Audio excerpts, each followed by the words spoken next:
Ladies and gentlemen, welcome to Avalon Raceway for the Great Southern Showdown right here tonight, Saturday night. There is nowhere else that you want to be other than Avalon Raceway, and what a night we've got for you. It is the grand final of the Eureka Garage and Shed Series for 2022-23. It all plays out. The top five has changed around since last round at Premier Speedway, so we're about to find out who will be on our top step for 2022-23 for the Eureka Garage and Shed Series. Not to mention the V8 Dirt Modifieds are in town. If you want a little bit more sprint car action, the vintage sprint cars are here as well.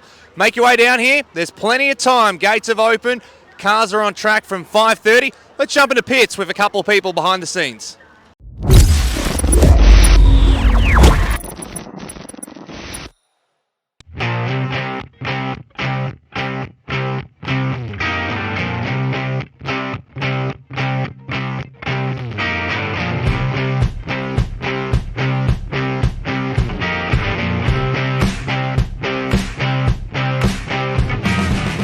We're here now with the current point leader of the Eureka Garage and Shed Series for 2022-23, Matthew Reid, and it's only up until last round that you took over the lead, where at Premier Speedway last weekend it essentially shook things around. You're a 7-time winner, now possibly an 8-time winner after tonight. Do you get nervous going into tonight? Is tonight just another meeting? How is it for Matthew Reid? Because you look pretty relaxed right now. Yeah, I am. I mean, it's a little bit surreal. It's not something probably at the start of the year that we'd certainly planned to do. And the only reason we ended up doing it, the first couple of races were rained out. I was actually overseas at the start of the year. And then when those races got rained out, we didn't miss any. So we kind of started doing some rounds. And I don't feel a lot of pressure in a sense that, I understand that life doesn't change. Nothing's going to be any better or worse off. Like if I leave here tonight and I've won or I haven't. I mean, it's a fantastic achievement if we can, but it's not the end of the world if we don't. So we'll go and try our best, and if we come out on top, great. And if we don't, well, life goes on. You talked about missing a couple of shows, or not missing a couple of shows, shall I say, due to some cancellations and that kind of stuff. Who did you have to convince more, yourself or Dad, to keep on the show? No, Dad always wants to race. I mean, it's very hard for Dad. Dad lives in Echuca and I live in Warrnambool, so it's a 5-hour drive back and forth to work on the car. He always wants to do it, but it's also hard for him. I mean, he's 77 years old and he obviously gets tired and exhausted, and that's why we can't race probably more often. You just get worn out of it. But I'm not sure how much longer we'll keep driving the cars. I mean, I don't have a decision on that. It's like, well, we'll go and race tonight. Tonight will be my last race for the year, and we'll think about it more through winter, and maybe we'll go again next year, or maybe we won't. I don't know. Who knows?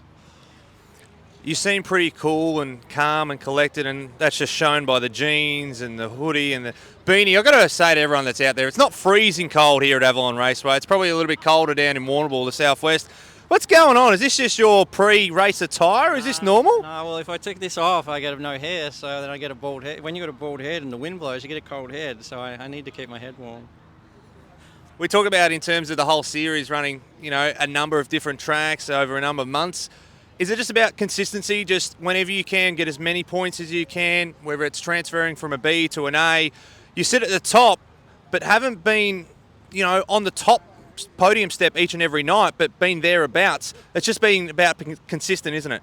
Yeah, pretty much. I mean, if you were to sit down and do the math, like on previous series winners and average it out over the rounds, I think you'll find that my guess would be that if you averaged around a 5th place finish every night, you'll probably be enough to win. Now, I'm not the fastest car, and we haven't won a race all year, and I kind of feel that, my best, I've been doing this now for, 28 years, nearly 30 years, and my best was 10 or 15 years ago. I mean, I'm way past my use-by date. So, but we still have obviously been consistent enough, hovering around our sort of 3rd, the 4th, the 5th and whatever, and, we've had a lot of, I think I've crashed into the tractor tyres twice, but other than that, we've finished every other race. So, it is more important to finish than to be blazing fast one week and not finish the next. But everyone tries to do the same thing. There's certainly cars here that are quicker than me and will do better than me. But I guess over the series, thus far we've been pretty consistent. Well, ladies and gentlemen, that is just a little bit of an insight to our current points leader for 2022-23 of the Eureka Garage and Shed Series. He's relaxed. He thinks he's got an expiry date, but I don't think it's tonight. Surely the need for speed, Mr. Reed, will continue on. But best of luck tonight, and best of luck for the grand final.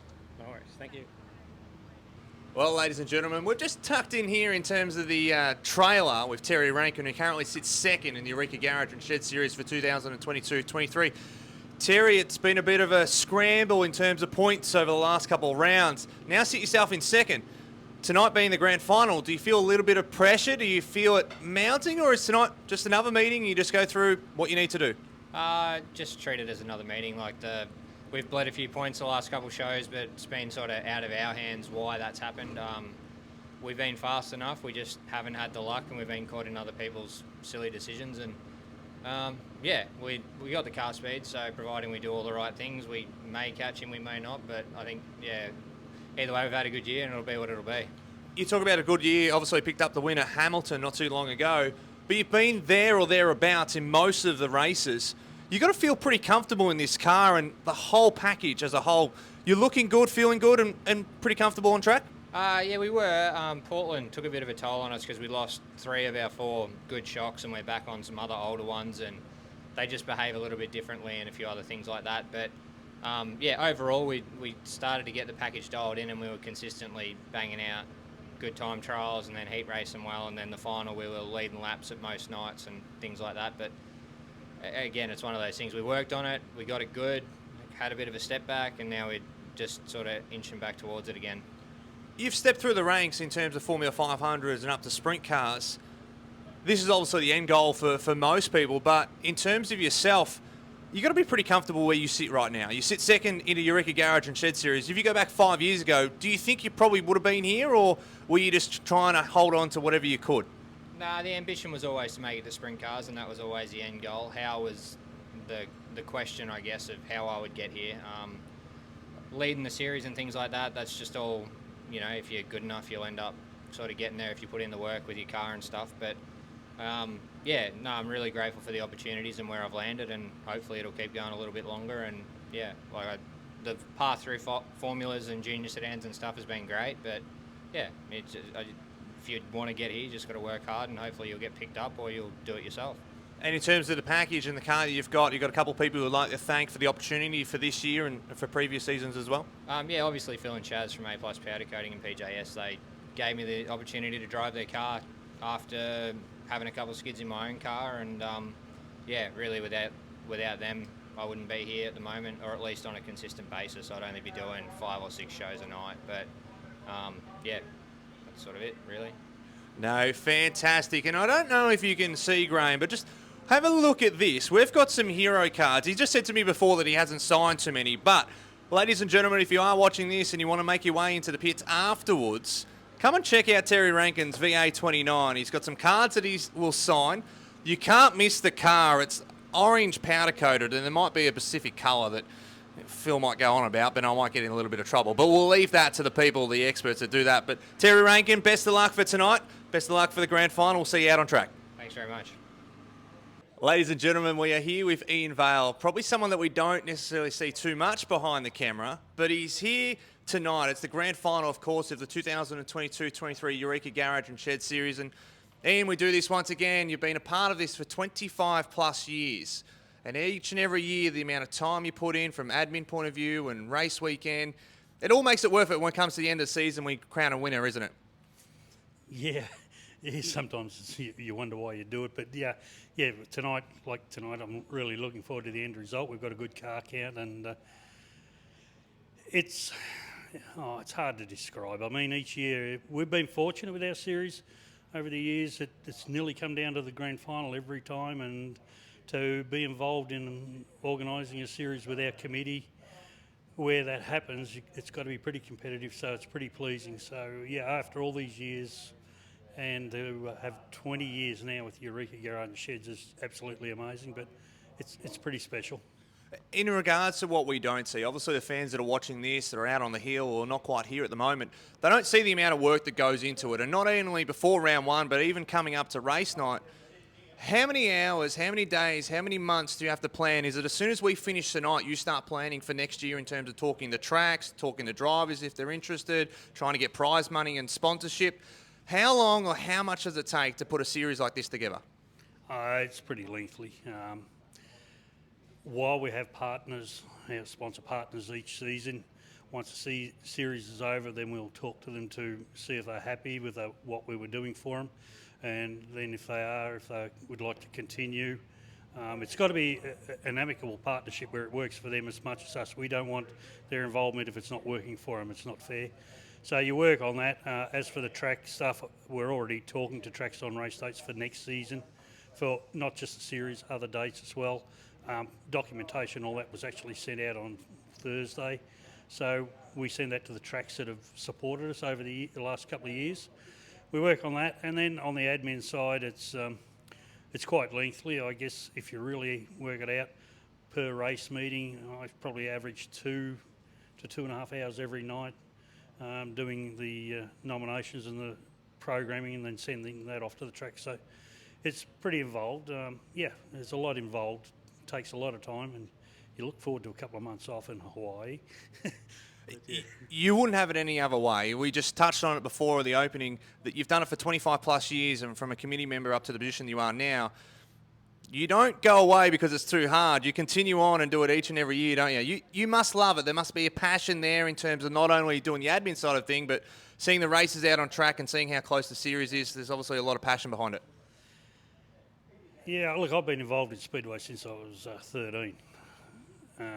And I used to be the zone scrutineer before I was 18 from Colac to South Australian border. So I've been well and truly involved. I've actually done a bit of competition, racing sedans. Then I've worked at venues, which was a great thing to do. It gave me a really good understanding what venues go through, and unfortunately people don't understand what it takes to put race meetings on. Then, of course, I got involved with Max and John Sydney. We were together for 16, 18 years or whatever it was. And it was actually Max was the one that asked me to get involved with the SRA. His words were, get in there, stir them up and find out what's going on, get this thing going, you know. So anyway, we did that and got involved. And so it's been, how can I say it? It's been challenging, it's been satisfying, but also getting a little older, it gets a little tougher too. And the last few years has been probably the hardest for not just me, myself, for the committee, but for the competitors, the spectators with the COVID. And then while COVID has settled down now, it's the after effects that's rolling on. That's where our car counts are a bit up and down, which has led to us, with costs for escalating over the last couple of years for parts, tyres, which has escalated. And it's brought us to the situation where unfortunately we're running one heat formats because of cost of tyres until a stronger supply of tyres and bits and pieces are available. But so it's been satisfying in a lot of ways, but sometimes it wears you out a little bit. And this year I think we've had one weekend off really since November, pretty much. And we're just all our officials, we're all on the road together, and that's a little bit draining, you know. And you know me, Jake, I like my horses on Friday night, so that's my night off. All in all, it takes a lot, and sometimes you've got to adjust and modify your program. No doubt there's been a lot of adjustment over the last 25 years with Eureka Garage and sheds on board.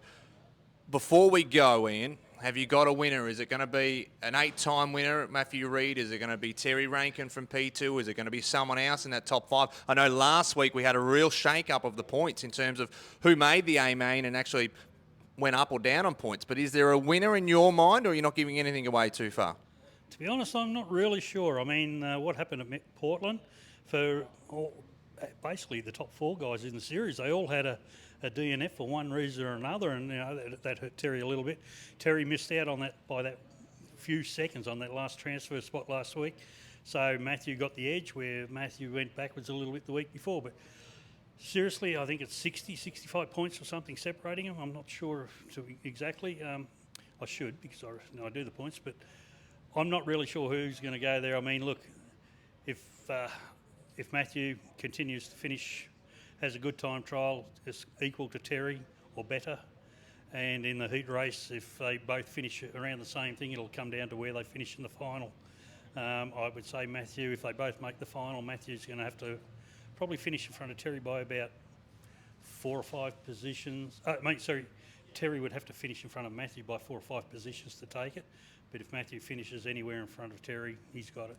So, I don't know. I mean, it'd be great to see Matthew pick up his 7th, which would be, I think, his 5th or 6th Eureka one.